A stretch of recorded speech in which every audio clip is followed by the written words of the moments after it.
4월 11일 주일 오순절 10분 말씀 묵상 가정 예배를 시작합니다. 다 같이 주님 가르치신 기도합니다.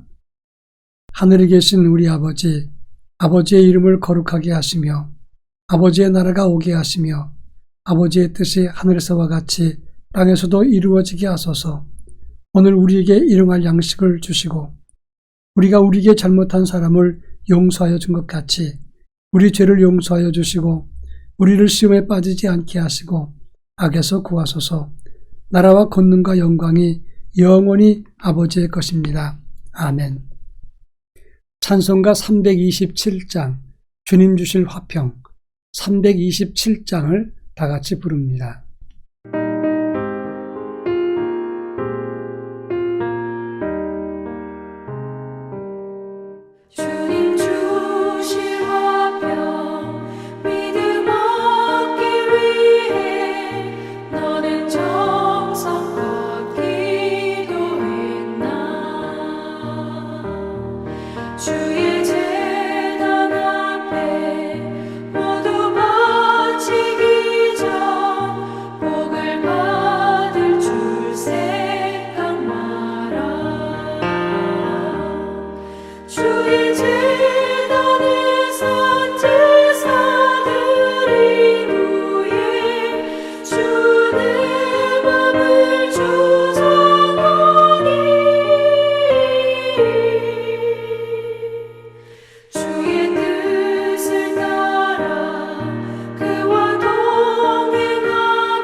이 시간 우리에게 주시는 하나님의 말씀은 요한복음 20장 24절로 29절입니다.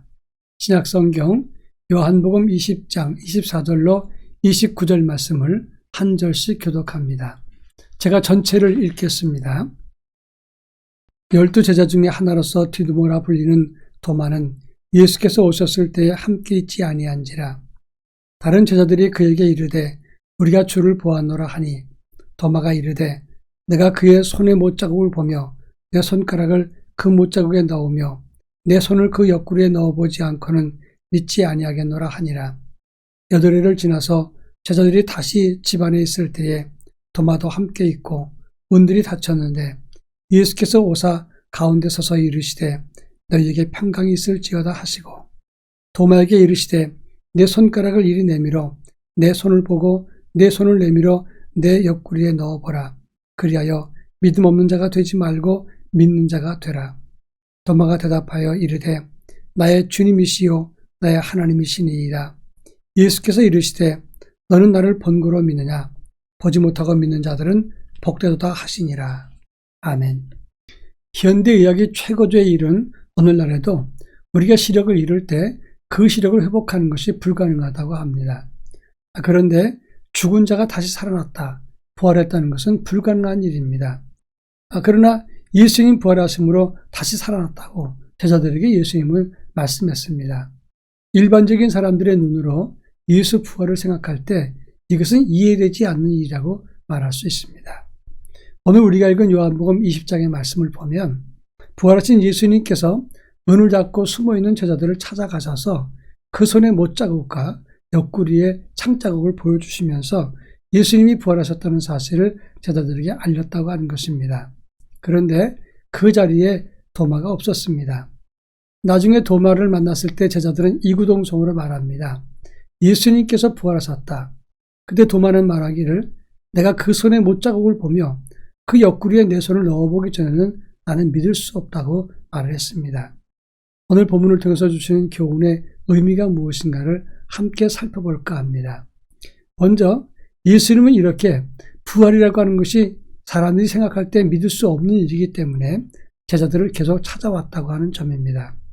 고난받고 죽으시고 부활하실 것은 이미 여러 차례 예고했습니다. 그러나 사실은 믿기가 어려운 일인 것입니다. 마리아가 무덤을 다 나갔다가 예수 부활했다고 했을 때 제자들은 반신반의할 수밖에 없었던 것입니다. 상식적으로 인간이 죽었다가 다시 살아난다는 것은 있을 수가 없는 일이기 때문입니다. 제자들은 여전히 문을 닫아 걸고 숨을 수밖에 없는 상황이었습니다. 그래서 예수님은 자신의 부활 몸을 여러 차례 제자들에게 보여주셨다고 하는 것입니다.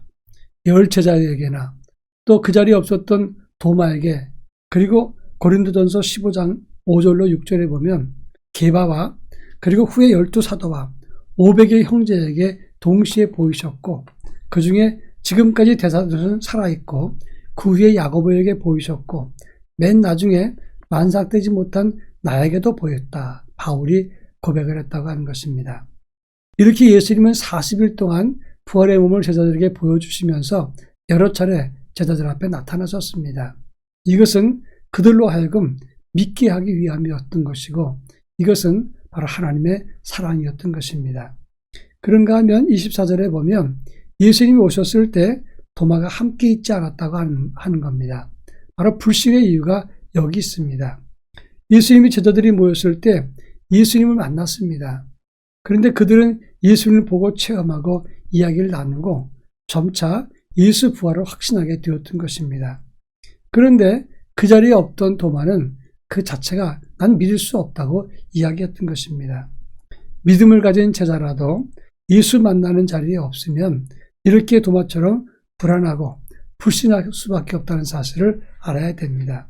그런 의미에서 예수 부활의 의미를 깨닫고 그 의미를 유지하고 담대한 확신과 믿음을 갖기 위해서는 예수 만나는 자리에 있어야 된다고 하는 것입니다.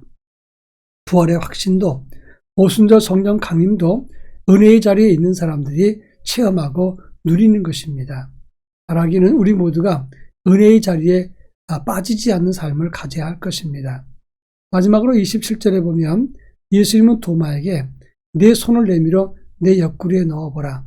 그리하여 믿음 없는 자가 되지 말고 믿는 자가 되라. 이렇게 말씀했습니다.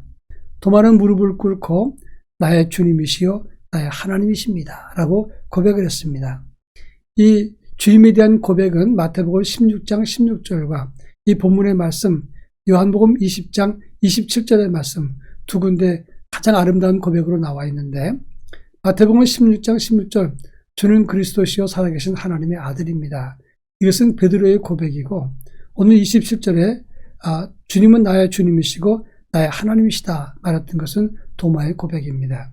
그런데 이 고백 중에서 도마의 고백이 더 체험적인 고백이라고 사람들이 인정을 합니다.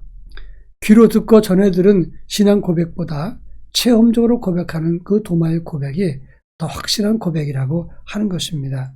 그런데 그 도마의 고백보다 더 좋은 믿음의 고백이 있습니다. 그래서 29절에서 너는 나를 본고로 믿느냐? 보지 못하고 믿는 자는 복되도다. 이렇게 예수님께서 말씀하셨다고 하는 것입니다. 성령을 통해서 믿음으로 고백하는 체험적인 고백, 이것이 가장 좋은 신앙의 고백이 되는 것입니다. 오순절을 기다리면서 성령을 통해서 영의 눈이 띄어지고 예수를 주로 고백하는 믿음의 고백이 가장 좋은 고백인 것입니다. 우리 모두 주의 성령, 은혜 받는 자리에 놓이고 주님과 동행하는 자리와 함께해서 성령 안에서 참 고백이 우리의 고백되기를 축원합니다. 다 같이 기도하겠습니다. 성령의 역사로 체험적인 믿음을 갖게 하옵소서. 또 한 가지는 항상 은혜의 자리를 지키는 믿음이 되게 하옵소서. 기도하겠습니다.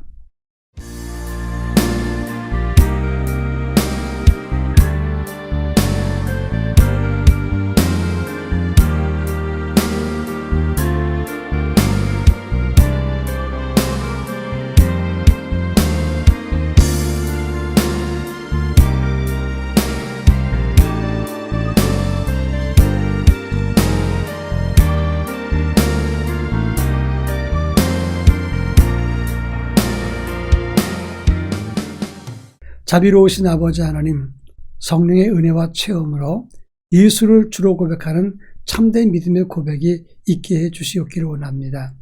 그리고 은혜 받는 자리, 성령의 은혜 속에 있는 자리에 그 자리에 거함으로 주님과 교제하는 삶을 갖도록 인도해 주시고 은혜의 자리를 지킴으로 참으로 영의 눈을 뜨고 주님을 바르게 따를 수 있도록 복을 더하여 주시옵소서.